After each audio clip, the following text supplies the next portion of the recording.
मोदी की पीर क्यों, आरोपों की तीर, इसी बात को लेकर लगातार दंगल में हमारी चर्चा जारी है। मुकेश शर्मा जी, सीधे आपका रुख करते हुए, चूंकि इसके पहले गौरव भाटिया जी ने सीधे आरोप लगाए हैं कांग्रेस पार्टी पर, और मेरा भी इसी से जुड़ा हुआ सवाल है। प्रधानमंत्री नरेंद्र मोदी ने आज इस डिफेंस कॉम्प्लेक्स का उद्घाटन किया है। इस मौके पर भी उन्होंने कहा 7,000 से ज्यादा लोगों के बैठने के लिए वहां पर पूरी व्यवस्था की गई है, और इस पर आप लोगों की चुप्पी रहती थी। उनका यह कहना है कि इस पर अगर बोलते तो सारी गप्पबाजी खोलकर सामने आ जाती और सारा झूठ पकड़ा जाता आप लोगों का।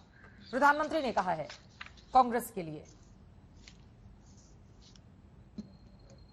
चित्रा जी, पहले तो मैं मिश्रा जी जो संघ के बैठे हैं उनका जवाब दे दूं।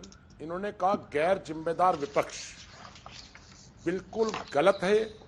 कांग्रेस पार्टी का पूरा संगठन कोरोना के संकट काल में, पहली वेव में भी, सेकेंड वेव में भी, पूरी शक्ति के साथ बिना किसी भेदभाव के लोगों की मदद करता रहा। उस वक्त हमने ये नहीं देखा सरकार किसकी है।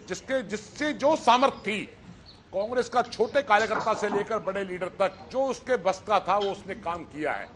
और आपके भारत सरकार के मंत्री फग्गन सिंह कुलस्ते, आपके आसाम में संघ के प्रचारक जो मेरे क्षेत्र में रहते हैं, नाम तो मैं बताऊंगा नहीं, विश्वास पारक उत्तम नगर के रहने वाले हैं, वो संघ के प्रचारक हैं, घर बार छोड़कर असम के अंदर वो आजकल हैं। ओ ऐसे से लोगों ने फग्गन सिंह कुलस्ते साहब ने ट्वीट करके मदद मांगी। आप कहते हैं कोरोना काल में विपक्ष क्या जिम्मेदार था? अरे मिश्रा जी, आप संघ के लोग हैं, कम से कम आप तो सच बोलिए। जो आप कहते हैं आप बड़े चरित्रवान संगठन हैं। दूसरी बात आपने राजस्थान के बारे में कही। जो हमने राजस्थान में कर्ज माफ करने की बात कही थी, हमने सरकार बनते ही पहले 90 दिन में उसको पूरा किया। नहीं, जो सवाल किए हैं तो जवाब मैं दूंगा। गौरव भाटिया जी ने कहा 35,000 करोड़ रुपए का भ्रम फैलाया जा रहा है। गौरव भाटिया जी, आप आज तक के दर्शकों को गुमराह मत करिए। टोटल सेंट्रल विस्टा जिसका आपने नाम रखा है, उस टोटल सेंट्रल विस्टा की जो प्रोजेक्ट कॉस्ट है वो बताइए। आप वैसा ही झूठ बोल रहे हैं जैसा संसद में आपके स्वास्थ्य मंत्री ने कह दिया कि बगैर ऑक्सीजन के हिंदुस्तान में कोई मरा ही नहीं है। बगैर ऑक्सीजन के हिंदुस्तान में कोई मरा ही नहीं है। अरे इससे बड़ा सफेद झूठ कोई दुनिया में बोल सकता है? संसद में जो आपने बोल दिया। मुकेश शर्मा जी, मैं उत्तर दे दूं चित्रा जी। मैं ये कहा गया था कि संसद राज्यों की ओर से आंकड़े नहीं दिए गए हैं। ठीक है सर, आप लोग कांग्रेस शासित राज्यों में बता देते, कम से कम ईमानदारी वहीं से सामने आ जाती। ऑक्सीजन वाले मामले पर सारी सरकारें जनता को एक जैसी ही नजर आती है मुकेश शर्मा जी। ठीक है, लेकिन 35,000 करोड़ के आंकड़े पर आपने सवाल पूछे। गौरव भाटिया जी बताइए, ये 35,000 उन्होंने कहा है कि जो पूरा का पूरा सेंट्रल विस्टा का प्रोजेक्ट है उसमें 35,000 करोड़ से ज्यादा रुपए खर्च किए गए हैं। आप गिनाते रहिए 1314। ठीक है, जवाब सुन लेते हैं। गलत बात, आप जवाब देने दीजिए। आप अरे उनके जवाब तो सुनिए मुकेश शर्मा जी। ये डिक्टेट करना बंद कीजिए आप लोग, है ना? ये बिल्कुल डिक्टेट करना बंद कीजिए, चाहे कोई भी पार्टी हो। अब जब मैं पूछ रही हूँ उनसे सवाल, आपने बता दिया, आप सवाल जवाब सुनिए।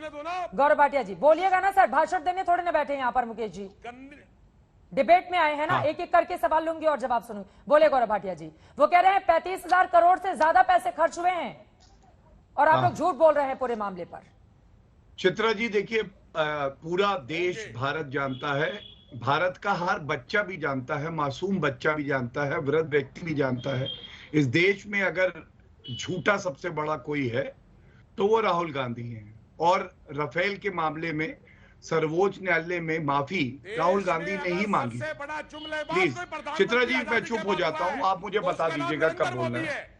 सबसे बड़ा जुमले। ये एक सेकंड मुकेश जी, आपकी जब बारी आएगी आप बोलेगा। जब आप बोल रहे थे वो शांति से सुन रहे थे मुकेश जी, जब आप बोल रहे थे वो शांति से सुन रहे थे। अब जरा उनकी बात भी सुनिए, आपकी बारी आएगी तो मुकेश जी आप जवाब दीजिए। राहुल गांधी जी दोनों लोग साथ में बोलेंगे, समझ में आएगा मुकेश जी, प्लीज। ठीक है, आप जवाब सुन लीजिए मुकेश जी, जवाब सुन लीजिए।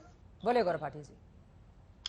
चित्रा जी, मैं आपके चैनल पे जो भी कहता हूं बहुत जिम्मेदारी से कहता हूं। सुप्रीम कोर्ट का जजमेंट निकालिएगा। राहुल गांधी झूठा है, उसने माफी मांगी, सुप्रीम कोर्ट का करारा थप्पड़ गाल पे पड़ा, सूजन अभी भी है, ये तथ्य है। दूसरी बात, चुप कराइए। फिर चित्रा जी मैं चुप हो जाऊंगा। अब हम लौटने दीजिए 35,000 करोड़ वाले मामले पर। गौरव भाटिया जी एक सेकंड, ये 35,000 करोड़ वाले मामले पर आइए ना। सही आंकड़ा क्या है वो बताइए, देश वो जानना चाहता है। मैं फिर से बताता हूँ चित्रा जी, ये दो आंकड़े, मुकेश जी प्लीज, दो आंकड़े। गौरव जी देखिए, पूरी जिम्मेदारी से मैं कह रहा हूं कि जो पार्लियामेंट की नई बिल्डिंग बन रही है उसका कुल खर्च 862 करोड़ रुपए है और प्रोजेक्ट की कॉस्ट जो है वो 1300 करोड़ टोटल। ये आंकड़े हैं मेरे पास, बड़ी जिम्मेदारी से मैं आपके समक्ष रख रहा हूं और दोबारा रख रहा हूं।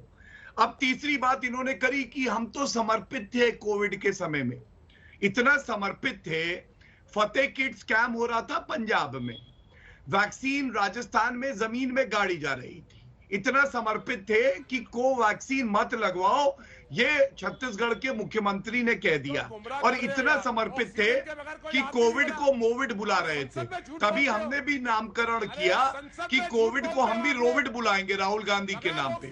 और एक बात मैं और कह दूं, प्लीज चित्रा जी, अच्छा नहीं लगता, देखिए बिना दांत के ऐसे बोलते रहे, अच्छा नहीं लगता। दांत दिखाओ, चलो दांत दिखाओ। व्यक्तिगत टिप्पणी से हम थोड़ा सा बचें। गौरव भाटिया जी, मेन मुद्दे पर मुकेश जी प्लीज एक सेकंड, व्यक्तिगत टिप्पणी पर हम थोड़ा सा बचें। मुकेश जी, उनको एक बार बोल लेने दीजिए, आपकी बारी आएगी तो बोलिएगा, ठीक है? मुकेश जी, मुझे पता है आप बोलना चाह रहे हैं, एक बार उनकी बात पूरी हो जाए।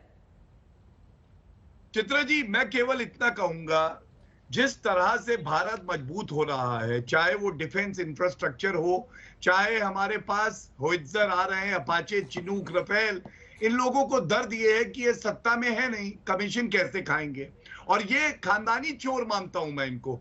आप बोफोर्स से लेके रफेल तक देखिए, ऑगस्टा वेस्टलैंड तक देखिए,